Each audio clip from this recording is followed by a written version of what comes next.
I'm Isabella, 32, standing in the foyer of my beautiful three-bedroom lakeside home that I purchased entirely on my own. 5 years ago, I was homeless after my parents threw me out for refusing to give my college fund to my golden child brother, Ethan.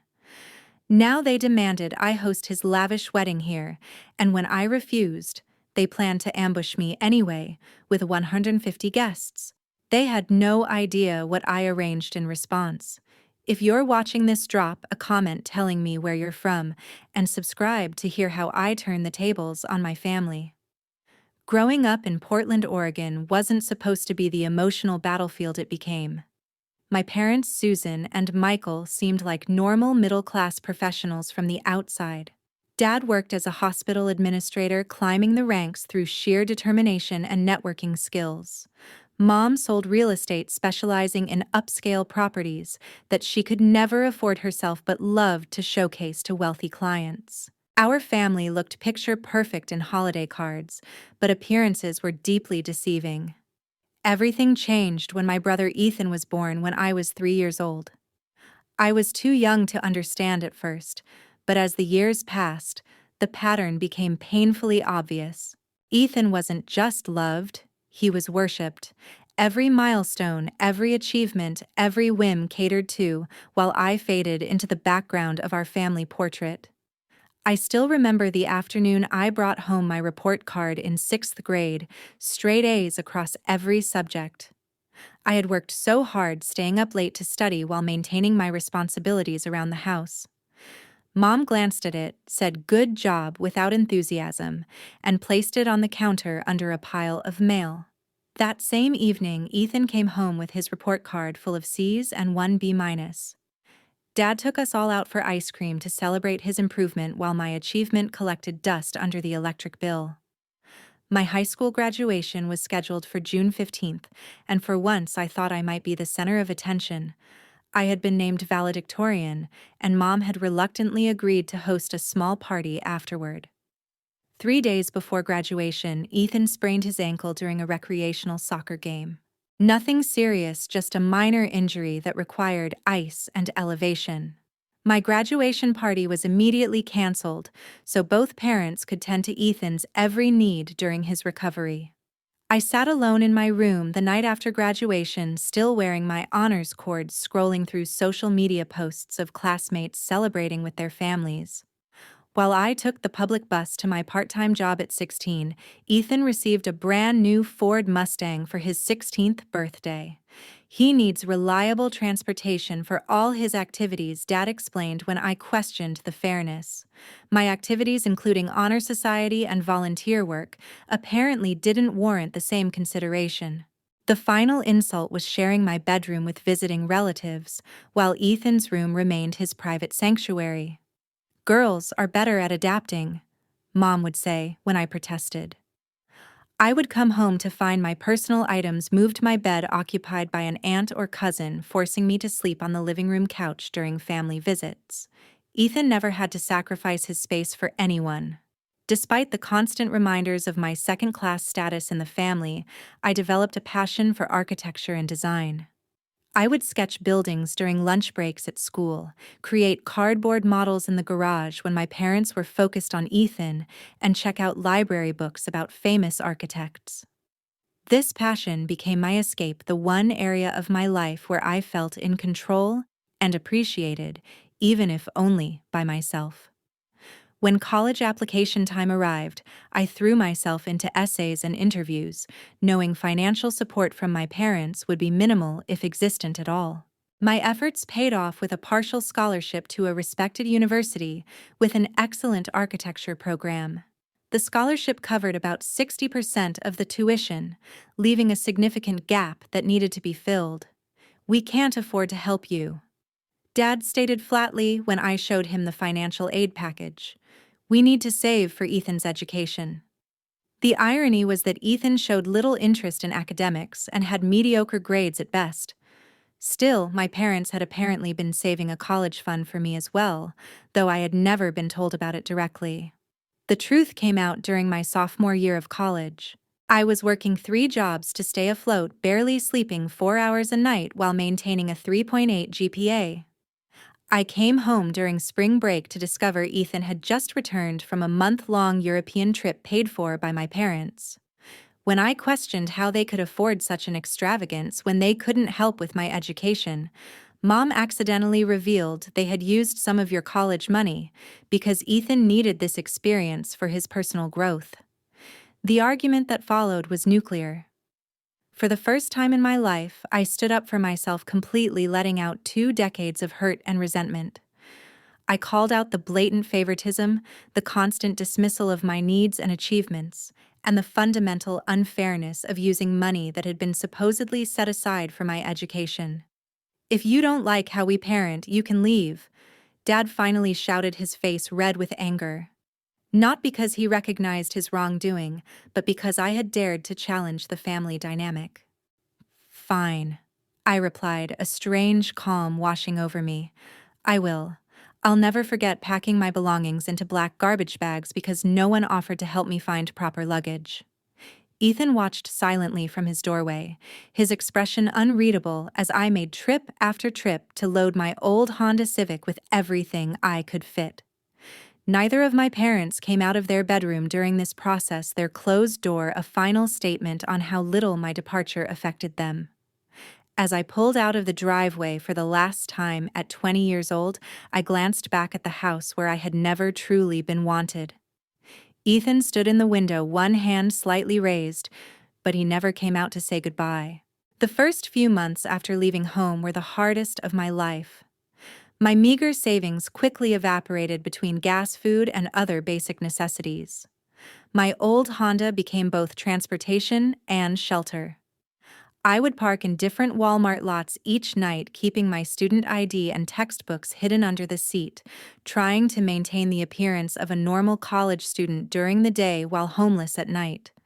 Showering at the campus gym, changing clothes in public restrooms, and eating whatever was cheapest became my new routine. The partial scholarship that had once seemed like such a blessing barely covered tuition, leaving nothing for living expenses now that I was completely on my own. After nearly 3 months of this precarious existence, a classmate noticed me washing my hair in the sink of the architecture building's bathroom. Sophia, a vibrant international student with kind eyes, didn't judge me, but instead offered a solution. She and 3 other students had a house off campus with a tiny storage room they weren't using. "It's not much," she admitted, "but it has a window and we could fit a mattress in there." That small room, barely bigger than a walk-in closet, felt like a palace after living in my car. My 4 roommates charged me minimal rent, and for the first time since leaving home, I could sleep horizontally without having to curl up in a car seat. The arrangement wasn't ideal, but it provided stability and safety I desperately needed. It was during a late-night studio session that I met Professor Victoria Hayes.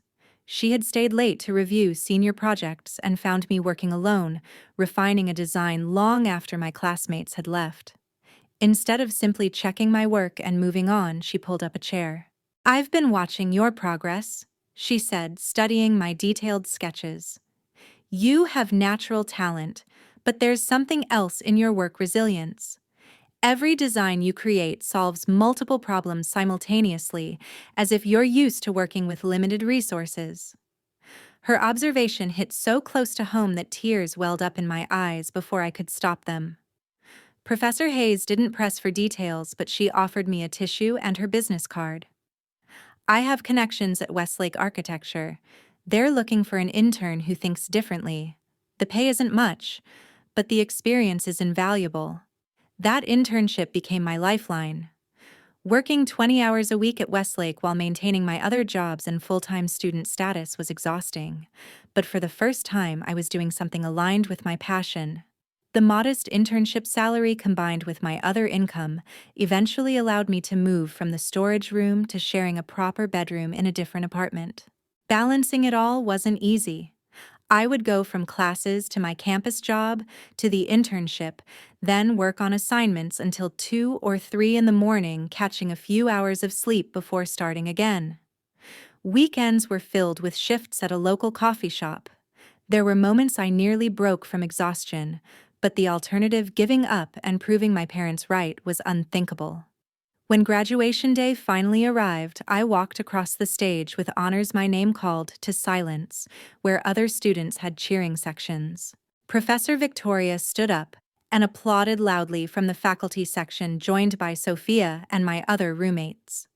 Their support meant everything, though the empty seats I had reserved for family remained a painful reminder of my reality. After the ceremony, Professor Victoria introduced me to her husband Robert, a kind-hearted software engineer who immediately treated me with the warmth my own father never had. "We're having a small celebration at our house," Victoria said. "Nothing fancy, but we'd love for you to join us." That impromptu graduation dinner with Victoria, Robert, Sophia, and a few other close connections became the first of many gatherings that would define my chosen family. The early years of my career brought their own struggles.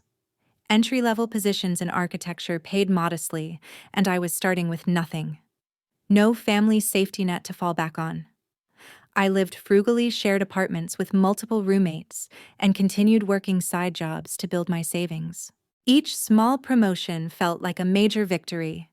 Each positive performance review a validation that I was on the right path, despite the obstacles. Robert and Sophia became my constant supporters.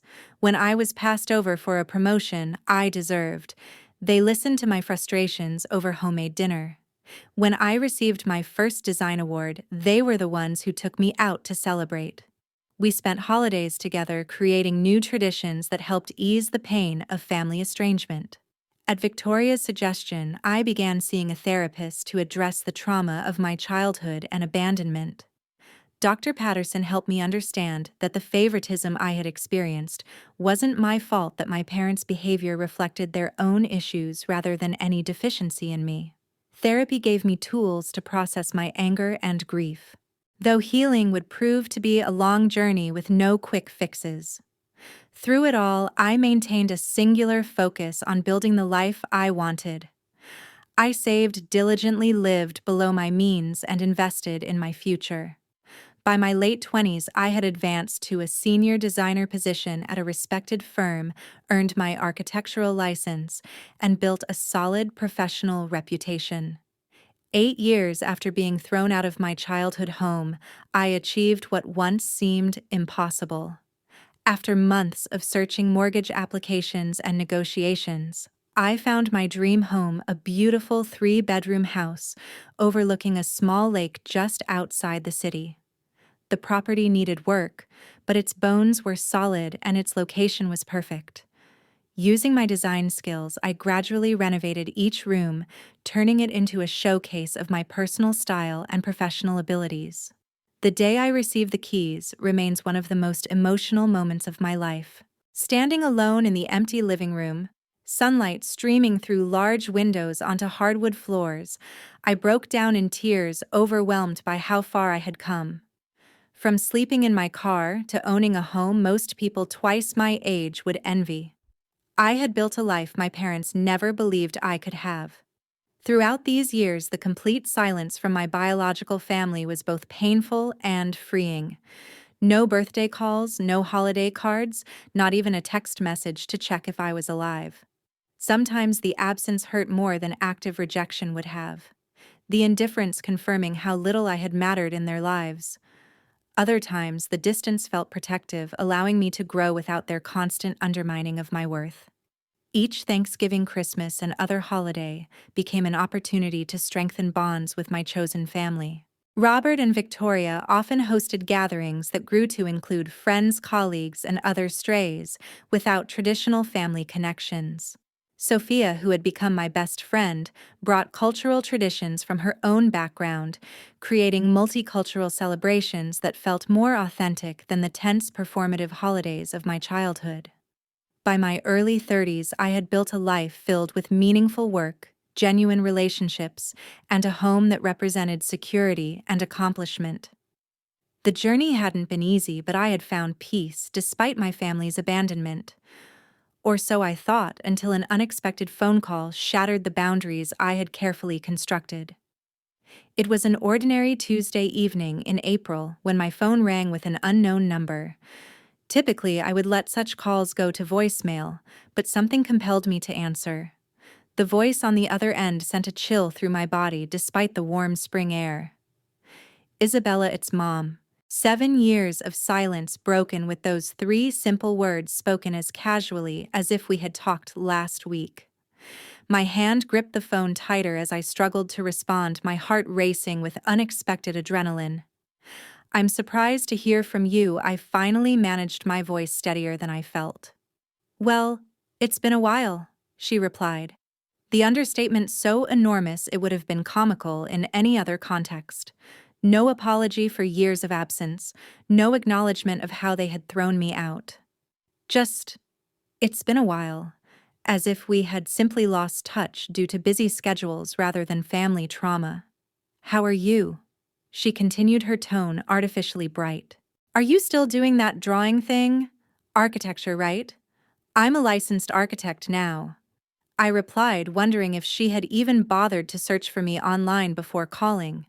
A simple Google search would have shown my professional achievements, the awards my designs had won, the magazine features about my work. That's nice, dear, she said dismissively, clearly uninterested in my answer.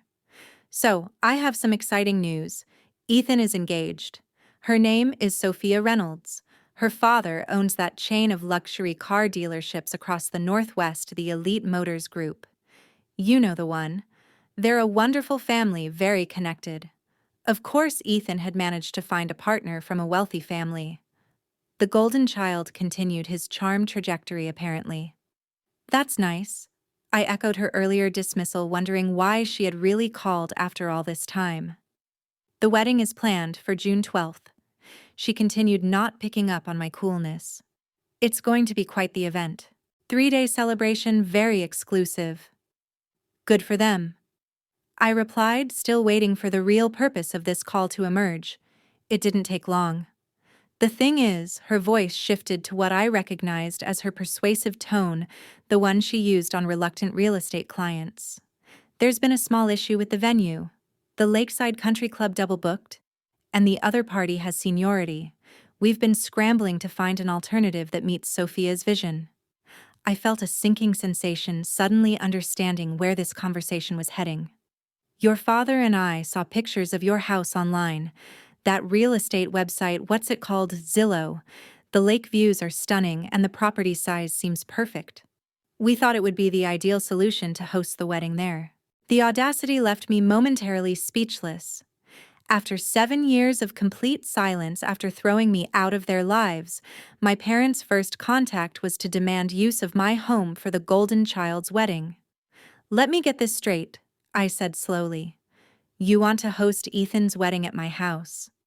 With how many guests? Around 1 to 50, she replied casually, as if requesting to borrow a cup of sugar. The ceremony would be Friday evening, reception Saturday, and a farewell brunch Sunday. We'd need access Thursday for setup, of course. Mom, I said, the word feeling foreign on my tongue after so many years. That's not going to work. This is my home, not an event venue. It's a perfect location, she continued, as if I hadn't spoken. The wedding party would need to use all 3 bedrooms. You could stay with friends for the weekend, right? The Reynolds are willing to pay for professional cleaning afterward. The presumption was staggering. Not only did they want my entire house, but they expected me to vacate my own home for 5 days. I'm not comfortable with this, I stated firmly. I'm sorry about their venue issues, but my home isn't available. Her tone shifted instantly, warmth evaporating like morning dew under harsh sunlight. It's time to get over the past, Isabella. That's what family does. They help each other. Ethan would do it for you. Would he? I asked, genuinely curious if she actually believed that. The same Ethan who watched me pack my belongings in garbage bags and said nothing. The Ethan who benefited from my college fund. That was years ago, she snapped. You always were one to hold grudges.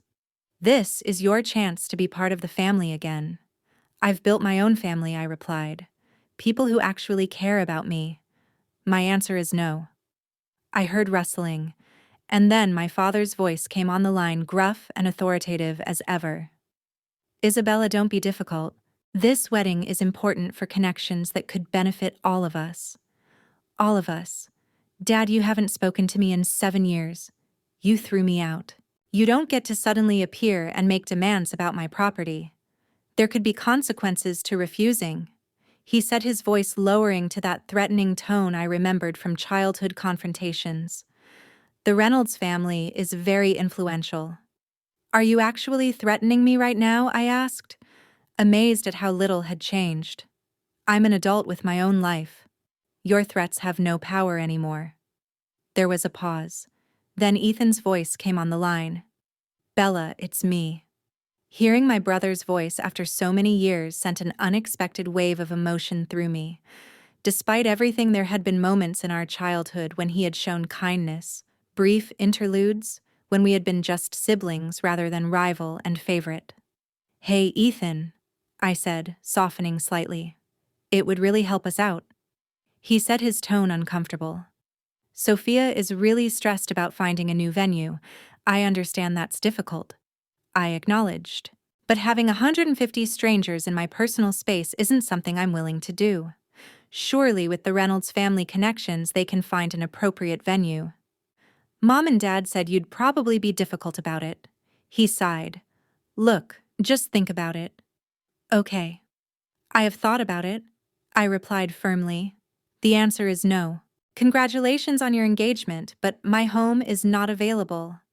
I ended the call, hands shaking with adrenaline and long-buried emotions. Within minutes, my phone began buzzing with text messages from my mother, alternating between guilt trips and anger. I turned off notifications and poured myself a glass of wine, trying to process the unexpected contact and outrageous demand. Later that night, I called Robert and Sophia, needing to vent about the surreal conversation. They listened sympathetically as I recounted the details, expressing appropriate outrage at my parents' entitlement. The nerve of them, Sophia fumed. After 7 years of nothing, and then they want to use your house. They always did see me as a resource rather than a person, I said. The insight from years of therapy helping me articulate what had always been true. I'm just surprised they think I would actually agree. Are you okay? Robert asked, always perceptive about emotional undercurrents. Hearing from them after all this time must have been jarring regardless of what they wanted. I'm rattled, I admitted, but also weirdly validated.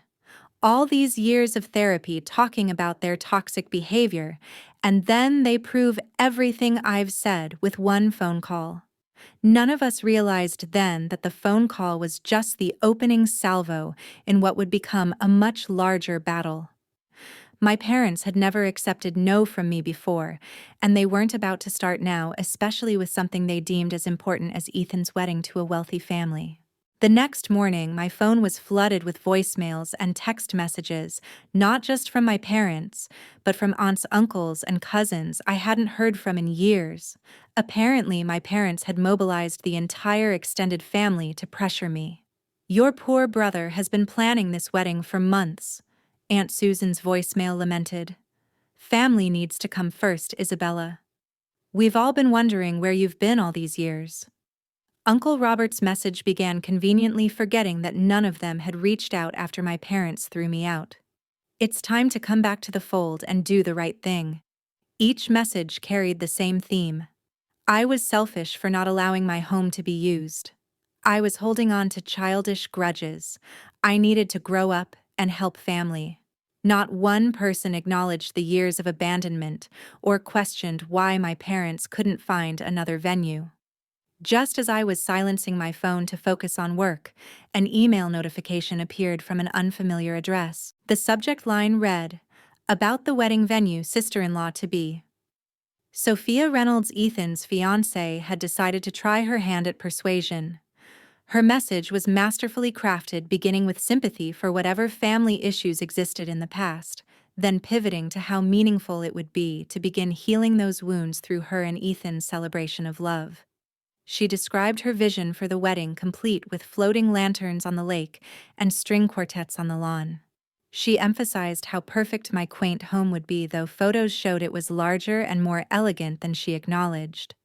We would, of course, compensate you for any inconvenience, she wrote, though. I'm sure the joy of reuniting with family and being part of our special day would be the greatest reward.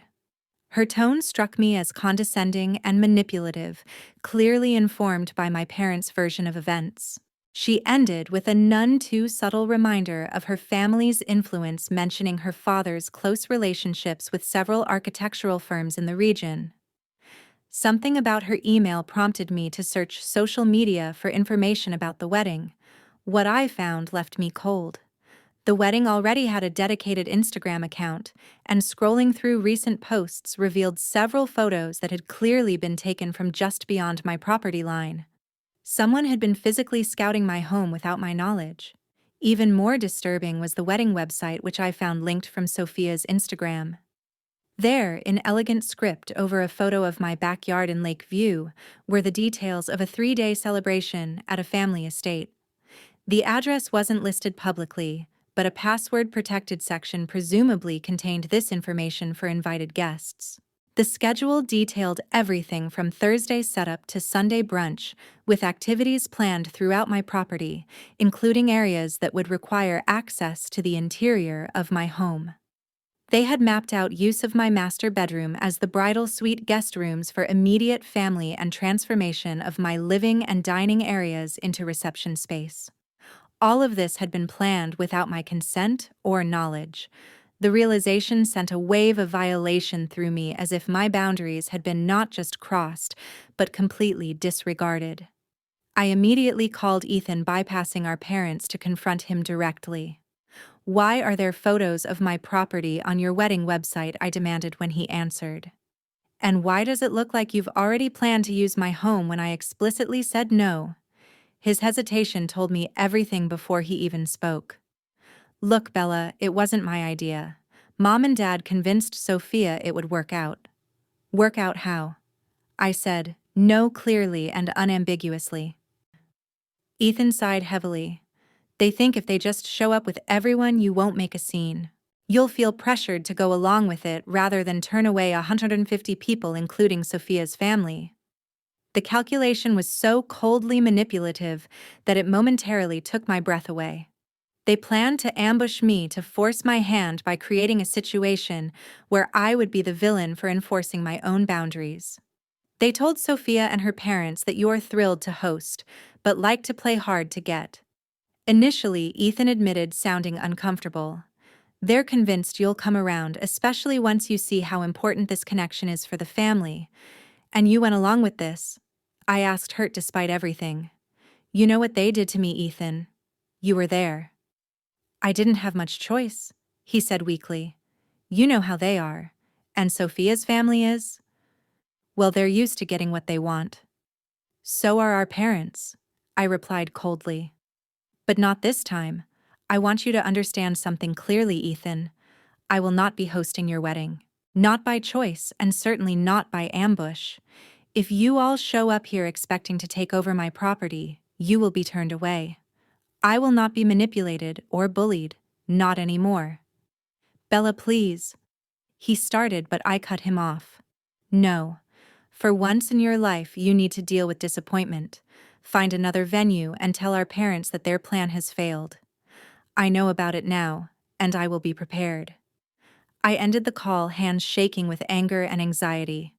The audacity of their plan was stunning, yet completely in character for my parents. They had always steamrolled over my feelings and boundaries, always assumed they could control situations through manipulation and social pressure. But I wasn't a powerless child or vulnerable young adult anymore. That evening, I had an emergency session with my therapist, Dr. Patterson, who validated my feelings of violation and anger. "This is an extraordinary breach of boundaries," she agreed. "Your reaction is completely appropriate. The question now is how you want to respond." "Part of me wants to just leave town that weekend," I admitted, "avoid the confrontation entirely. But another part feels like this is a defining moment. If I run away, I'm still letting them control me through fear." "Those are both valid options," she assured me. "There's no single right way to handle this. What matters is that you make a choice that aligns with your values and protects your well-being. After the therapy session, I invited Robert, Sophia, and my neighbor William over for an emergency dinner meeting. William, a retired judge who had become a friend and occasional mentor, listened intently as I explained the situation. "This is trespassing, plain and simple," he stated firmly. "You have every legal right to prevent unauthorized use of your property." "I can't believe they would go this far," Sophia said, outraged on my behalf. "To plan an ambush wedding. Who does that? People who have never respected boundaries," Robert observed. "The question is, what do you want to do about it?" The four of us brainstormed options late into the night. Each suggestion was considered, from the simple act of being away that weekend with a locked house to more creative responses. What began as a defensive strategy gradually evolved into something more meaningful, a way to not just protect myself, but to make a statement about who I had become despite my family's treatment. "Whatever you decide," William said as the evening concluded, "we'll support you.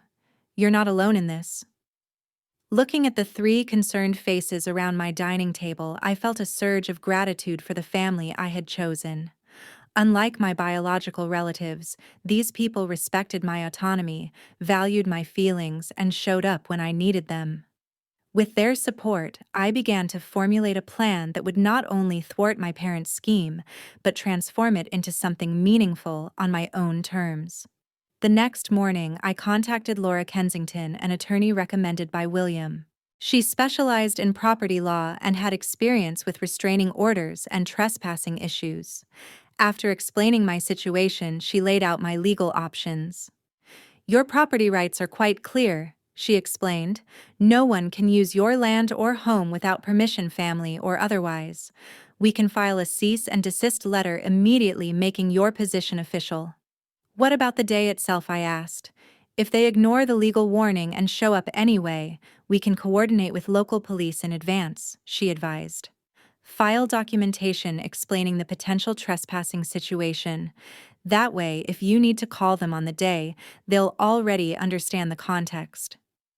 Following her advice, I began the process of legally protecting my property. The cease and desist letter was drafted and sent by certified mail to my parents, Ethan and Sophia's parents. I also filed the appropriate documentation with the local police department explaining the potential for a large group of uninvited people attempting to access my property. But legal protection was just the beginning. If my family was determined enough to plan an ambush wedding, they might be willing to create a scene regardless of legal warnings. I needed physical security measures as well. I contacted a reputable security company that specialized in event management.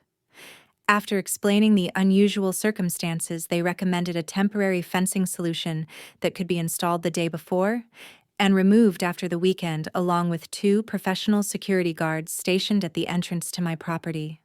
"We'll handle any confrontations professionally," the security manager assured me. "Our team is trained to de-escalate situations while firmly enforcing access restrictions." Next came documentation. I installed additional security cameras covering all approaches to my property, ensuring that any attempted trespassing would be recorded. These feeds could be monitored remotely, giving me awareness of the situation even if I chose not to be physically present. While these protective measures gave me peace of mind, they still left me in a defensive position. After discussion with my support circle, I decided to transform this challenge into an opportunity for something positive. Robert was the one who suggested involving Hope Harbor, a local charity supporting homeless youth that I had been volunteering with for the past few years. My own experience with homelessness had made their mission particularly meaningful to me, and I had been helping with their housing assistance program. What if Robert proposed, instead of just blocking your family's event, you host a legitimate event of your own, something meaningful that reflects your values? The idea resonated deeply. I contacted Elena Ramirez, the executive director of Hope Harbor, and explained the unusual situation. Rather than being put off by the circumstances, she was enthusiastic about the possibility. "We've been wanting to host a spring fundraiser," she said. "Your lakeside property would be perfect for a garden party type event. Nothing too large. Maybe 60 to 70 people focused on raising awareness and funds for our new transitional housing project. The synchronicity was perfect. Instead of 150 wedding guests invading my space, I would welcome supporters of a cause close to my heart. People who understood the value of safe housing and respected boundaries. I reached out to my neighbors as well, explaining the situation and ensuring they were aware of both the potential disruption from my family and my alternative plans. To my surprise and gratitude, they rallied around me. Several offered to help with the charity event, while others promised to alert me if they noticed any suspicious activity around my property in the days leading up to the planned date. Taking the plan a step further, I contacted local media about covering the charity fundraiser. Two local news outlets and a popular community blog expressed interest in the human interest story of a successful architect hosting an event to support homeless youth. While I didn't share the full family drama with the reporters, the scheduled media presence would add another layer of protection against my parents' plans. With the charity event scheduled, I worked with Elena to create banners and signage that would make it immediately clear to anyone arriving that this was an official Hope Harbor fundraiser, not a wedding venue. Large welcome signs, information booths about youth homelessness, and donation stations would be set up at the entrance to my property. Throughout this planning period, I continued working with Dr. Patterson to prepare emotionally for the potential confrontation. We role-played various scenarios, practiced grounding techniques for managing anxiety, and developed clear scripts for what I would say if faced with my parents' manipulation attempts. Remember, Dr. Patterson emphasized, you are setting a healthy boundary. Their reaction to that boundary is not your responsibility. You can be firm without being cruel, clear without being combative. Robert, Sophia, and several other close friends arranged to be present on the day, creating a supportive buffer between me and any family drama that might unfold. They divided responsibilities, ensuring that both the legitimate charity event could proceed smoothly and any unwanted visitors could be intercepted before reaching me. 2 days before the planned date, I received an unexpected text from my cousin Sarah, the only family member who had occasionally kept in touch over the years, though always cautiously to avoid angering my parents. Just heard about the wedding plan, she wrote. Wanted to warn you they're still planning to show up at your place around 3 p.m. on Friday. About 30 people coming early for setup, including caterers. The rest arriving Saturday morning. They're telling everyone, you've finally seen reason. Be prepared. I thanked her for the warning, though it only confirmed what I already suspected. Despite the legal notices and lack of response from me, my parents were proceeding with their plan, apparently convinced their show of force would overcome my resistance. The night before the planned wedding day, I checked and double-checked all preparations. The temporary fencing had been installed, creating a clear demarcation of my property boundaries, with a single controlled entry point. Security cameras were functioning, monitoring services activated. The security team would arrive early morning, followed by the Hope Harbor volunteers to set up the fundraiser. As I walked through my quiet house that evening, I felt a complex mixture of emotions. Sadness for the family relationships that had been irreparably damaged. Anger at the continued disrespect, but also pride in the person I had become, despite it all. Whatever happened tomorrow, I would face it on my terms, surrounded by people who genuinely cared for me, supporting a cause that mattered. I fell asleep that night with a surprising sense of calm. For perhaps the first time since childhood, I was fully standing in my power, refusing to be diminished or controlled by my family's toxic patterns. Tomorrow would be challenging, but it would also be liberating. Friday dawned clear and mild, perfect weather for an outdoor event. I woke early, a mixture of anticipation and nervousness fluttering in my stomach. By 7 a.m., the security team had arrived and established their positions at the property entrance. By 8, the first Hope Harbor volunteers were setting up tables, arranging flowers, and placing signage throughout the front lawn and driveway. Elena arrived with a team of youth program participants all wearing Hope Harbor t-shirts and eager to help with the fundraiser preparations. Watching them transform my property into a welcoming event space filled me with a sense of rightness. This was how my home should be used for something meaningful and positive, not as a battleground for family manipulation. Around 10:00 a.m., the first media representatives arrived, a reporter and photographer from the local newspaper doing a preview of the fundraiser for the weekend edition. They interviewed Elena about Hope Harbor's mission, took photos of the setup, and asked me about my involvement with the organization. As someone who experienced housing insecurity myself, I explained carefully, navigating my personal history without revealing too much. I understand how crucial stable housing is for young people trying to build their futures. Hosting this event is a way to give back and raise awareness for an issue that's often invisible in our community. By noon, the fundraiser was fully set up and looking beautiful. 60 folding chairs faced a small podium near the lake, with the water providing a stunning backdrop. Information booths about youth homelessness statistics and Hope Harbor's programs lined the winding driveway. A refreshment area offered donated pastries and coffee. String lights had been strung between trees, ready to create a magical atmosphere as evening approached.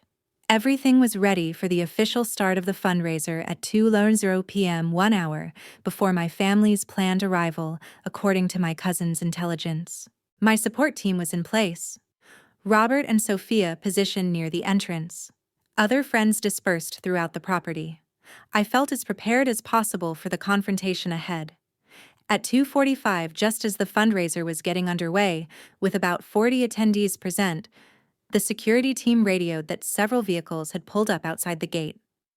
Looking at the security camera feed on my phone, I saw my parents' luxury SUV at the front of a small convoy of cars and catering vans. "They're here," I told Elena, who squeezed my arm supportively. "We've got this," she assured me. "Just follow the plan." I watched on the camera feed as my father approached the security guard at the gate, gesturing impatiently. Even without audio, I could read his body language, the entitled expectation of immediate compliance. The security guard remained calm, pointing to the signage about the private charity event and presumably explaining that they were not on the guest list.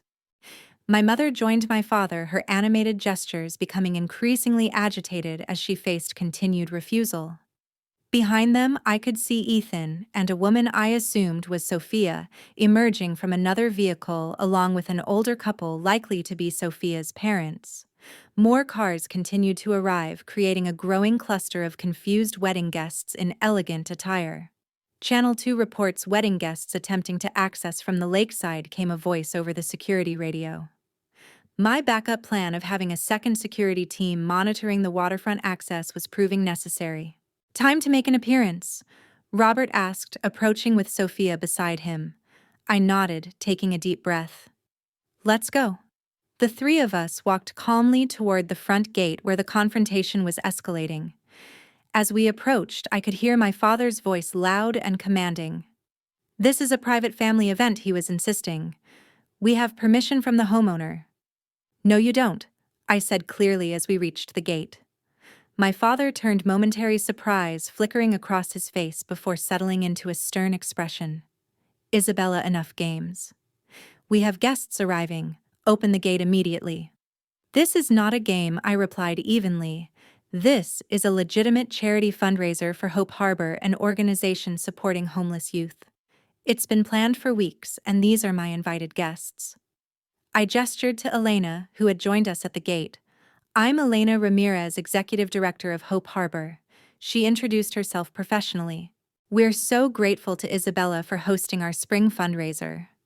Are you interested in making a donation to support our programs?" My mother's face flushed with anger. "This is ridiculous. We've planned Ethan's wedding here. The caterers are waiting. People have traveled from out of state." "I never agreed to host any wedding," I stated firmly. "In fact, I explicitly refused when you called me. You received a legal cease and desist letter making my position clear. This property is my private residence, not a wedding venue. We're family. My father growled, his voice lowering threateningly. You can't do this to your own brother. Family respects boundaries, I replied. Family doesn't plan to ambush someone at their own home. Family doesn't throw someone out and then expect to use their property years later. A news van pulled up behind the growing crowd of wedding guests, a local television reporter having arrived to cover the charity event, but now witnessing the unfolding drama. My father noticed the camera and modulated his tone, though his eyes remained hard. There's clearly been a misunderstanding, he said, more for the benefit of onlookers than to me. We can work this out privately, Isabella. There's no misunderstanding, I countered. You plan to force your way onto my property despite my clear refusal. You told Ethan's fiancée and her family that I had agreed when I hadn't. You misled all these guests. I gestured to the growing crowd of confused wedding attendees. That was your choice, not mine. Sophia pushed forward, her face tight with controlled anger.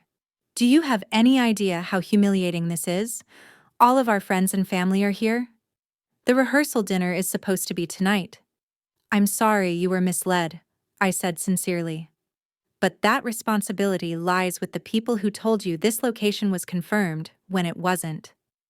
An elegant older woman who must have been Sophia's mother joined the conversation. Sophia, what's happening? Where's the estate you showed us in the photos? This is it, Mother, Sophia replied tensely. Apparently there's been a complication. Complication? A distinguished gray-haired man in an expensive suit stepped forward, clearly Sophia's father. You mean to tell me this entire wedding venue isn't actually secured, that all these arrangements were made without proper permission? He turned to my parents, his expression hardening as he assessed the situation. Did you misrepresent this arrangement to us, Michael, Susan? Because it appears you've brought 150 people to a property where we're not welcome. My father attempted to salvage the situation. It's a family matter, Charles. Just a bit of dramatics from Isabella. She's always been difficult. I'm not being difficult, I stated clearly. I'm enforcing normal boundaries around my private property. I never agreed to host this wedding. I made that clear from the beginning. The television reporter had moved closer, clearly intrigued by the unfolding drama. My mother noticed and plastered on a smile that didn't reach her eyes. Perhaps we could discuss this privately, she suggested, gesturing away from the growing audience. There's nothing to discuss, I replied firmly. The Hope Harbor fundraiser will continue as planned. You'll need to find another venue for the wedding. At this point, Sophia nearly screeched. Everything is here. The flowers, the caterers, the guests. I understand this is upsetting, I acknowledged. But this situation wasn't created by me. I was clear about my boundaries. They were ignored. Ethan, who had remained silent throughout the confrontation, finally stepped forward. To my surprise, he didn't join in the pressure campaign. She's right, he said quietly. Mom, Dad, she did say no. She was clear about it. We shouldn't have done this. My parents turned to him in unified shock. Ethan, this is your wedding, my mother hissed. Don't take her side now. It's not about sides, he replied, looking genuinely uncomfortable. It's about the truth. We knew she didn't want this. We came anyway. That wasn't right. This unexpected support from Ethan shifted the dynamic completely. Sophia turned to him incredulous. You knew this might happen, and you didn't tell me. The confrontation was now splintering in multiple directions, with Sophia and her parents demanding explanations from Ethan, and my parents attempting damage control with various wedding guests who had approached to understand the delay. Through it all, I maintained my calm, standing firmly at the boundary of my property, supported by Robert and Sophia on either side, with Elena and the Hope Harbor team visible behind us. The contrast couldn't have been clearer between the chaos of my biological family's deception and the stable, supportive, chosen family I had built. We have a contract with the caterers. My father tried one last angle. We'll be liable for thousands in cancellation fees. That's unfortunate, I acknowledged.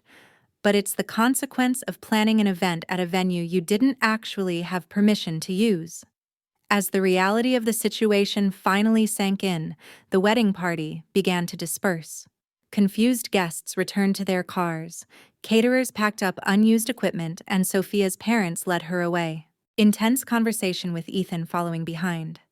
My brother turned once, meeting my eyes with a complex expression that held apology, regret, and perhaps a hint of newfound respect. My parents were the last to leave, my father's face rigid with suppressed rage, my mother's eyes brimming with angry tears. "You've ruined everything," she spat. "I hope you're satisfied." "I didn't ruin anything," I replied evenly. "I protected my boundaries, something I learned to do despite not because of how you raised me." They finally departed without another word, leaving an odd silence in their wake. The security team reported that all wedding guests had left the property perimeter, and the charity event could continue undisturbed. As I walked back toward the fundraiser with Robert, Sophia, and Elena, a strange lightness filled my chest. The confrontation I had dreaded for days was over, and I had remained true to myself throughout. I hadn't crumbled under pressure or lost my composure. I had simply stood firm in my truth. "You did it," Sophia whispered, squeezing my hand. "We did it." I corrected her, filled with gratitude for my chosen family who had stood with me unflinchingly. The Hope Harbor fundraiser continued as planned, the earlier drama adding an unexpected element of interest for attendees. By evening, as string lights twinkled in the trees and soft music played across the lawn, the event had raised nearly twice our target amount for youth housing programs. Standing by the lake, watching people enjoy my home in a way that aligned with my values, I felt a profound sense of peace wash over me. Later that evening, after most guests had departed, I received a text message from Ethan. "Can we talk tomorrow? Just us." I stared at the phone for a long moment before replying. Coffee shop on Main Street. 11:00 a.m. Whatever came next with my family, I would face it on my terms from a position of strength and self-respect. The pattern of control had been broken, perhaps for good. The morning after the confrontation dawned quiet and still. I awoke feeling strangely peaceful, as if a weight I had carried for years had finally been lifted. The security team had departed, the temporary fencing removed, and my property returned to its normal state, though now imbued with new meaning after standing as the battleground for my long-overdue boundary setting. Local news coverage of the Hope Harbor fundraiser appeared online with brief mentions of the unexpected family disagreement that had preceded it. Social media buzzed with snippets of the confrontation captured by wedding guests. Most comments supporting my right to determine how my property was used. A few posts from more distant relatives painted me as the villain, but even those were met with reasonable people pointing out the absurdity of planning a wedding at someone's home without clear permission. The charity event itself was hailed as a tremendous success, raising awareness and substantial funds for youth housing programs. Elena called to express her gratitude, noting that the publicity had already led to new corporate sponsors reaching out to support their work.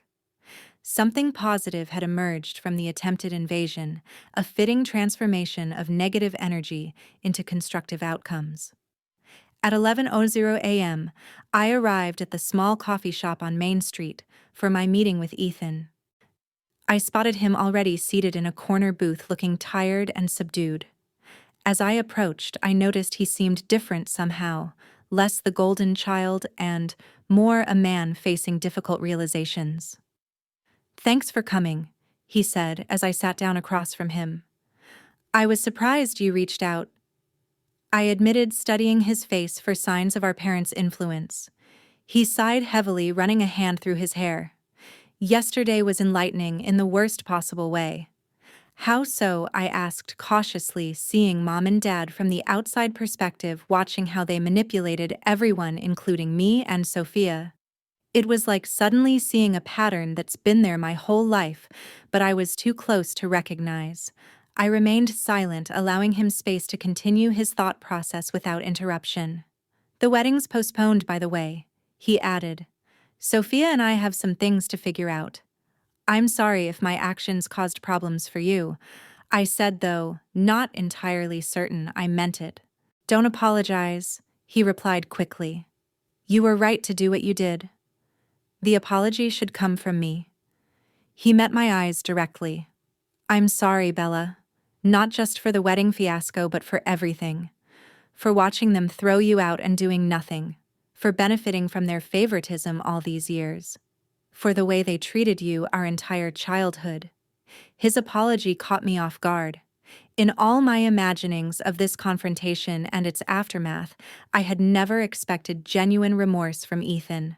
I always knew it was wrong, he continued quietly. The way they favored me, the double standards. As a kid, I didn't know how to process it. As a teenager, I was selfish enough to enjoy the benefits. By the time I was old enough to really understand, the pattern was so established that changing it seemed impossible. You could have reached out after they threw me out, I pointed out, a hint of the old hurt surfacing despite my best efforts. I should have, he acknowledged. I wanted to, but I was a coward. I was afraid of losing their approval, their support. It's not an excuse, just the pathetic truth. We sat in silence for a moment, the weight of years of family dysfunction hanging between us. When did you start seeing a therapist? I asked, recognizing the language of self-awareness. He looked surprised. How did you know some of what you're saying? The insights, they sound like the realizations that come from good therapy. 3 months ago, he admitted, when the wedding planning started getting intense, Sophia noticed how anxious I became whenever Mom and Dad got involved in decisions. She suggested I might benefit from talking to someone. He gave a rueful smile. She had no idea what she was unleashing. Therapy has a way of making you see things you've been avoiding. I acknowledged, thinking of my own journey. It's been overwhelming, he confessed, starting to understand how dysfunctional our family really is, how the dynamic shaped both of us in different ways. You were the scapegoat. I was the golden child, but neither role was healthy. The conversation continued for nearly 2 hours, delving into shared childhood memories, now viewed through adult perspectives, comparing notes on our parents' manipulation tactics, and carefully rebuilding a tentative connection as siblings rather than rivals. Ethan revealed that his relationship with Sophia was under serious reconsideration. After yesterday, she saw exactly what you've dealt with. She's questioning whether she wants to marry into this family dynamic. And honestly, I don't blame her. What about her parents? I asked, remembering the distinguished couple who had seemed appalled by my parents' behavior. Mr. Reynolds pulled me aside afterward, Ethan said with a grimace. Told me he'd never seen such appalling entitlement in his life. Said, if this was how my parents conducted themselves, he had serious concerns about his daughter's future happiness. That must have been difficult to hear, I observed. Necessary, though, Ethan replied. Sometimes it takes an outsider to name what you've normalized. As our meeting drew to a close, Ethan asked hesitantly, would it be possible to stay in touch? I understand if you're not ready for that. I considered his request carefully. I think we could try, I said, finally slowly on neutral ground like this, and with very clear boundaries regarding our parents. Absolutely, he agreed quickly. This would be just between us. I'm not asking you to reconcile with them. Good, because that's not happening, I stated firmly. Yesterday wasn't a one-time event, Ethan. It was the culmination of a lifetime of disrespect and manipulation. I've built a good life without them, and I intend to keep it that way. He nodded, understanding. For what it's worth, I think you've done amazing things with your life, the person you've become, your home. Your career, your charity work. It's incredible. Especially knowing what you started with. His genuine admiration meant more than I expected. Thank you. It wasn't easy, but it was worth it. We parted with a tentative hug, both aware that rebuilding trust would be a long process with no guaranteed outcome. But for the first time since childhood, I felt a glimmer of possibility that Ethan and I might eventually have some form of healthy sibling relationship. In the weeks that followed, my parents attempted various forms of retaliation. They sent a formal letter threatening legal action for emotional distress caused by the wedding cancellation, which my attorney quickly dismissed as groundless. They tried to contact my employer with vague allegations about my professional conduct, but my established reputation and portfolio spoke for themselves. They even attempted to turn extended family further against me, though the effect was minimal given our already estranged relationship. Each attempt at punishment only reinforced my conviction that maintaining distance was the healthiest choice. My therapist helped me process these events without being dragged back into old emotional patterns, focusing instead on my continued growth and the chosen family that had proven their worth during the crisis. Robert and Sophia remained steadfast supporters, checking in regularly and helping me celebrate the successful boundary setting rather than dwelling on the family drama. "You should be incredibly proud," Sophia insisted during a dinner at her apartment. "Standing up to family pressure is one of the hardest things anyone can do." My work with Hope Harbor expanded following the successful fundraiser. I joined their advisory board, offering both architectural expertise for their housing projects and personal insight into the needs of young people facing housing insecurity. The connection between my past struggles and present stability created a meaningful bridge that allowed my hardships to serve a greater purpose. Ethan and I continued our careful reconnection meeting for coffee every few weeks, each time peeling back another layer of our complicated shared history. He began attending therapy sessions more frequently, working through his own issues as the former golden child and the complex guilt that role had created. We were building something new, neither fully healed nor completely broken, but honest in a way our relationship had never been before. 6 months after the confrontation, I hosted another event at my home. This time, a small gathering of my chosen family to celebrate 5 years of home ownership. As twilight fell and we sat on the deck overlooking the lake, glasses raised in toast, I felt a profound sense of gratitude for the journey that had brought me here. To boundaries, Robert proposed raising his glass higher. To chosen family, Sophia added. To writing your own story, I concluded, regardless of how others try to define you. The path forward wasn't perfectly clear or without challenges. Family wounds don't heal overnight, and setting boundaries isn't a one-time event but an ongoing practice. Yet I had proven to myself and to others that I could stand firm in my truth, protect what I had built, and transform attempts at control into opportunities for growth. In refusing to host my brother's wedding, I had actually hosted something far more important: my own liberation from toxic family patterns. That freedom was worth more than any momentary peace that might have come from compliance, worth more than any superficial family reunion built on continued disrespect.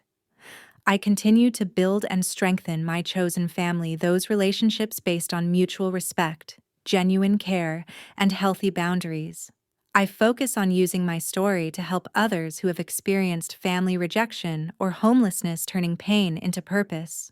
And I remain open to authentic connection with those who demonstrate true change, including my brother, while protecting myself from those who remain committed to manipulation and control.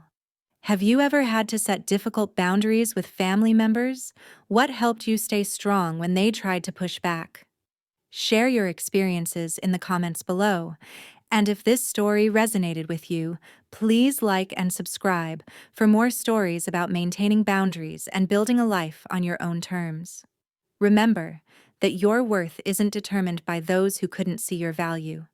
And sometimes the family we choose brings more healing than the family we're born into. Thank you for listening to my journey, and I wish you strength in writing your own story.